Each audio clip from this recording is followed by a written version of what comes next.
to help try to mitigate this issue when I'm searching for a job. So the first thing I have to say is, to be real and to be honest, some companies just have a minimum cutoff and there's nothing you can do about it, right? Some companies have a 2.8, 2.9, 3.0 cutoff.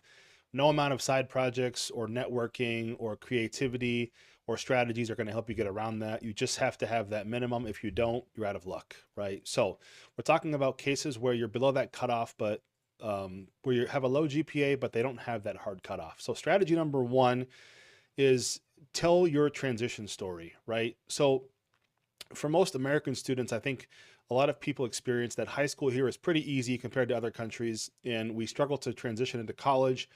Everybody's first couple semesters of college are a little bit rough, whether adjusting to having freedom over their time, managing their own time, having to work part-time while going into school, tough classes, tough majors, whatever it is. Those first few semesters are tough for everybody, right? So tell that story about why you have a low GPA, why the first few semesters were tough, and you can talk a little bit about what you've done over the last 2 years, for example, your average, how it's higher than those first couple semesters or that first year in college. Strategy number two is to focus on your core engineering GPA. So a lot of times people have a low GPA because the first semester or two in college where they took a lot of electives, they didn't do very well. But now in their core GPA courses, in their core engineering courses, I mean, their GPA is higher. So talk about that, right? Your overall GPA might be a 2.9, but your core engineering GPA might be a 3.4. That's a great thing to highlight. Strategy number three is highlight the wins you do have, right? So if there are difficult classes you've taken in your engineering curriculum that you got an A in, you got a B in, a project you did well in, highlight those things, right? Even if your overall GPA is a 2.9, but you got an A in thermodynamics, you got an A in heat transfer, machine design, right? Give some of that context.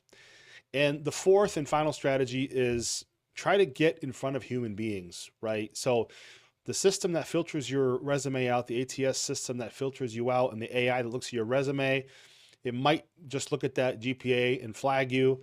But if you can get to career fairs, recruiting events, get referrals, network with people on LinkedIn, get a warm foot in with hiring managers, getting in front of a human, you can have a chance to tell your story and explain why you're still a good candidate, even though you might have an overall low GPA, right? And in closing, if they ask you about your GPA, never lie. Don't lie about it on your resume. Don't omit it because people wonder why it's not there.